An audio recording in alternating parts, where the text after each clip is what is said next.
guys, wow, you wake up to thunder. Not rain, not jets, something heavier. The ceiling above your head is rattling like it's trying to leave the house. Outside, a helicopter hovers so low that your window panes whine under the pressure. You rush to the glass, and your breath catches. Two armored vehicles are crawling down the center of your quiet cul-de-sac like desert beetles. No sirens, no warning, just movement. Then, it happens. Pop. A stun grenade goes off at the corner of Cedar and 8th, light without heat. It folds the silence like paper. Dogs bark, a child screams. It's 3:12 a.m., and this is not a drill. In a moment, ICE agents are at the door across from yours. Kevlar, shields, rifles drawn. You're not supposed to watch. You're not supposed to film. But you do. Your phone trembles in your hand as you press record. A woman in a bathrobe sobbing steps out onto her porch. A voice from inside yells in Spanish, and then crash they breach. This wasn't supposed to happen in Irvine. You were told this was a sanctuary city. You were told federal agents wouldn't act without local warrants. But here they are, accompanied by National Guard reservists in desert camo, sweeping immigrant neighborhoods under the banner of Operation Homeland Shield. This is not TV. This is not speculative fiction. This is real. And it's happening before you've had your morning coffee. So before you get comfortable, take a moment to like the video and subscribe, but only if you genuinely enjoy what I do here. I want to hear from you. Drop your location and the time you're watching this, and let's go on the journey of today's story together. Behind that armored truck is a man you've seen at every farmer's market. Behind that spotlight is a family you borrowed a ladder from last fall. And behind that uniform is a policy designed to disappear people quietly, efficiently, without names. This is how the night begins. By 4:30 a.m., the block is cordoned off. No in, no out. Soldiers stand shoulder to shoulder, boots planted in the same driveways kids used for chalk drawings yesterday. You wonder, not for the first time, why this is happening now. Why the urgency, the secrecy, the silence from city officials? The answer, whispered between neighbors and shouted in online comment sections, comes in a name: Operation Homeland Shield. It began as a federal policy update buried deep in a Department of Homeland Security memo.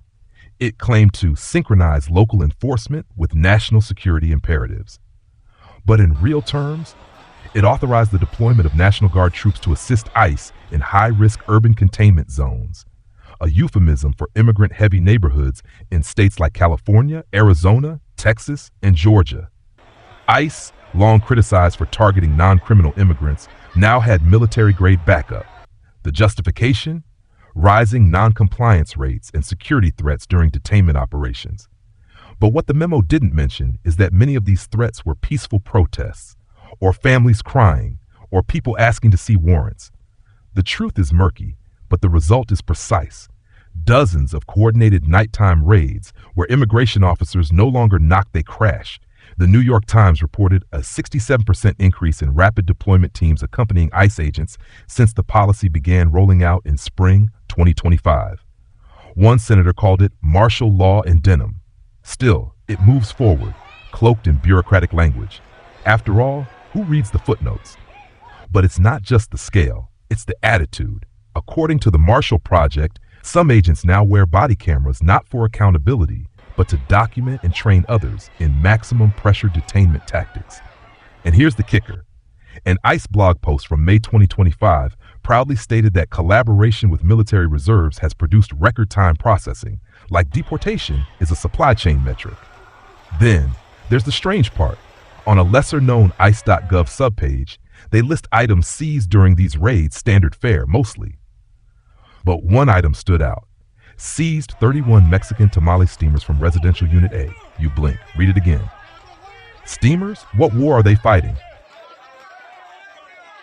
You're watching her live stream now. She's holding the phone low by her side, the camera angled just enough to capture a sliver of the chaos. Her name's Maya Gutierrez. 17. AP classes. Dreamer. She's filming with one hand and clutching her little brother's arm with the other. You see them crouch behind the family's parked Corolla, blinking through the haze left by a flashbang ICE tossed into their garage. Maya whispers into the mic, "They're taking my uncle. He didn't do anything." Her breath is shallow. You can hear the fear wrapped in every syllable. Her uncle Roberto had been fixing the water heater. They dragged him out shirtless, still holding a wrench. One of the agents yells, resisting, even though his hands are up. In the background, her abuela cries out, "Él es ciudadano." He's a citizen, but no one listens. The National Guard forms a line between the family and the van. One soldier mutters, "Stay back." Another raises a plastic shield. The van's doors slam shut. Roberto is gone. What Maya doesn't realize is that over 600 people are watching. Within minutes, her feed is reshared across platforms. A hashtag forms Garage Raid. An immigrant rights group posts her clip to their main account. Within hours, CNN reaches out. By dawn, she's in every feed from El Paso to Anchorage. But it's what happens next that cements her story. A Twitter thread emerges, tracking Roberto's military records. He's a Gulf War vet, honorably discharged, U.S. passport issued in 2009. The video doesn't just document a mistake, it broadcasts the collapse of credibility. It reveals that ICE didn't verify his status until after he was booked. Redditors freeze frame the footage. One frame shows an ICE officer laughing. Another shows a guard member filming the arrest on his personal phone. Then come the memes, dark, biting, unfunny. A soldier holding tamale steamers like trophies. A caption, National Defense, Grandma Edition. You stare at your screen, and then you realize you live 2 streets over from Maya. Numbers don't tremble like Maya's voice. They don't cry, don't shake, don't live stream, but they tell their own kind of story. Track Immigration reports that in the first 90 days of Operation Homeland Shield, cities with confirmed National Guard ICE collaborations saw a 43% increase in deportation cases, a jump not seen since 2018. And here's the twist. Nearly 70% of those deported had no criminal record, not even a traffic ticket. In Lodi, California, a town where seasonal farm work shapes the year, ICE agents staged 3 back-to-back raids in early June 2025. With guard troops watching intersections, 120 people were taken in under 48 hours. The local public defender's office, already short-staffed, simply couldn't process the legal paperwork. One lawyer described it as deportation triage. At the federal procurement level, contracts tell another part of the story. According to a Reuters breakdown of Department of Homeland Security spending, new orders for mobile biometric scanning kits, the kind used to scan fingerprints and retinas on site, tripled between February and July 2025. Drone surveillance contracts rose 218%, specifically for models designed to monitor urban centers under 400 feet, low enough to fly between apartment buildings. It's not just tech, it's tone.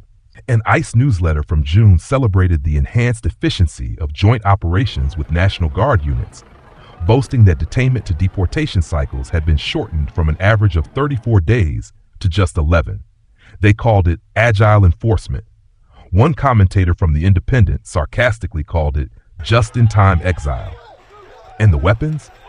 WLWT News Cincinnati reported that surplus riot control gear from Guard units was reallocated to ICE teams, including tear gas canisters, thermal optics, and tactical riot shields with ICE insignia printed in bold black. The visual is unmistakable, law enforcement morphing into something more militarized, more theatrical, even. But the most disturbing detail might be this. An ICE.gov blog quietly celebrated a new pilot success where facial recognition AI helped flag undocumented workers via fast food drive-through cameras. That's right, burgers, fries, and biometric surveillance. The future isn't coming, it's here. You just weren't supposed to see it. You sit with it, the numbers, the images, Maya's voice whispering through your earbuds. And then you wonder, how did we get here? When did enforcing immigration laws begin to resemble occupying a foreign country? And more importantly, is it right? You open a live stream panel. A debate is underway. On the left, constitutional law professor Dr. Amira Feldman, crisp white blouse, voice calm but clenched. On the right, ICE regional liaison Carl Bennett, gray buzz cut, calm in a different way, firm, unmoved. Their faces split the screen. Feldman begins. The deployment of military force against unarmed, nonviolent civilian populations without individualized suspicion violates both the spirit and letter of the Fourth Amendment. These are home invasions masked as enforcement. Bennett doesn't flinch. We are not deploying tanks down Main Street. We're utilizing legal tools to address unlawful presence of federal crime. The Guard supports logistical safety, no different than riot control at a concert or sporting event. Feldman's reply is sharp. These are neighborhoods, not tailgates. Then she drops it the footage of Roberto Gutierrez being pulled out of his garage. He served this country. He's a citizen, and he's gone. The comment section erupts, but Bennett's ready. He pivots. That was an error. Tragic, yes, but isolated. The system corrected itself. The system corrected itself. 4 words that sum up a government agency's apology. But what about the hours Roberto spent shackled? The family's trauma? Maya's live stream trauma broadcasted to 1 million strangers? Who corrects that? One TikTok creator duets the clip eyes wide. She asks her audience, would this happen in Beverly Hills? Pause. Or is this about who gets to be American? That's the moral logic the country now debates, not just what's legal, but what's just. Not only what can be enforced, but how. In a Wired op-ed, tech ethicist Leandro Alvarez puts it bluntly. We have algorithmic decision-making deployed alongside military units, yet no algorithm calculates dignity. And then there's the strange quote from an ICE recruiter video on YouTube, posted July 2025. At ICE, we don't just protect borders, we project values. You hit pause. Values? Whose? She was 15, maybe 16. Her name's Kelsey Larios. You see her in a photo that ricocheted across social media before the takedown notices started flying. Her cheek is raw, her left eye swollen shut, wrapped in gauze. A hand-lettered sign rests on her lap in the ER. I was protesting. Now I can't see. Kelsey had been standing outside the Sacramento courthouse holding a neon green poster that read "No ice in our streets." Her friend filmed the moment a rubber bullet struck her face, fired by a guard unit assigned to non-lethal deterrent support. She collapsed on camera, mid-chant. Blood pooled on the sidewalk. That video was taken down in under an hour, but not before it was downloaded, mirrored, and remixed into a protest anthem that opened with her scream. You watch the clip stomach turning, and then the overlay text hits. This isn't border control. This is war against dissent. The fallout was immediate. The ACLU filed an emergency injunction. A GoFundMe for Kelsey raised over $400,000 in 4 days. The Sacramento police blamed federal partners. The Guard blamed incident-level confusion. ICE remained silent, but the silence cracked. A New York Times columnist in an unusually blunt headline wrote, "When the state fears teenage posters more than drug cartels." Comment sections lit up with arguments. One side, she shouldn't have been there. The other, what country are we living in? Even international outlets picked it up.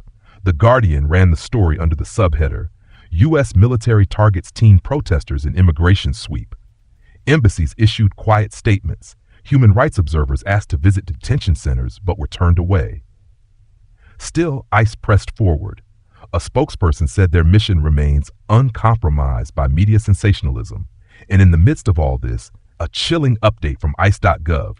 They plan to expand training simulations in urban conflict readiness to include civilian crowd volatility metrics. You reread that last phrase. Civilian, crowd, volatility. Kelsey's face is now a mural outside a community center painted with her one good eye open wide, staring at the world that let this happen. You walk past the chain link fence now, boots crunching softly on cracked asphalt. The sun's high, but the air feels cold in that strange way only grief can explain. On the other side of the fence, what used to be the Magnolia Legal Aid Clinic. The windows are boarded up. A scorched mark stains the brick by the entrance, evidence of a smoke bomb tossed during a raid no one wants to talk about anymore. You bend to read the notes left behind. Handwritten letters, candles, prayer beads, a child's sketch of a family standing behind bars. One letter reads, "You helped my mom stay in school. You called her neighbor, not alien." Another says simply, "They took him. You stayed with me." This was more than an office. It was hope. It was help. And it was shut down after agents arrested the lead attorney claiming obstruction during a courthouse sweep. No charges were filed, but the message was sent, stay quiet or you're next. And that's when it hits you. We're not protecting the country, we're protecting the performance of control. Behind all the helmets and drones and biometric kits lies a simple truth. Fear is profitable. Contracts grow, budgets balloon, and someone always gets a promotion. But what about dignity? You remember Maya's live stream. Roberto's wrench, Kelsey's eye, the tamale steamers tagged as evidence, each one a shard in a mirror no one wants to look into. At a town hall in Bakersfield, a woman raised her hand and asked, "What happens when following orders breaks something in you?" The room was quiet. A guardsman in uniform answered, "You learn to stop looking people in the eyes." In a ProPublica expose from July, an anonymous ICE contractor admitted that newer recruits are trained to avoid small talk with detainees. It makes it harder to file the report when they feel real, he said. And that's the danger, isn't it? Not the raids, not the drones, but the slow erasure of empathy until we walk past boarded windows and don't even pause. You stand in your own kitchen now, hands wrapped around a chipped mug of coffee that's long since gone cold. You've seen the footage, you've read the numbers, you've felt the tension that coils in your spine every time a siren echoes too close. And now you realize this story isn't someone else's, it's yours. Maybe you haven't been detained. Maybe ICE hasn't banged on your door at 3 a.m. But silence? Silence is a choice too. And in moments like this, when armored trucks park outside corner stores, when drones buzz above schoolyards, when teenage girls lose eyes for holding signs, silence becomes permission. That's why this moment matters. Because it's not just about laws or borders. It's about how a democracy treats those without power. It's about who gets to belong and who gets to disappear. And if you're not watching, if you don't see what's happening, then you're exactly who these policies are designed to ignore. So what now? You document, you speak, you question, you refuse to look away. Start with local resistance networks groups like Al Otro Lado, Races, or the Immigrant Defense Project. They're fighting this every day, often unpaid, often unprotected. They need your clicks, your voices, your donations.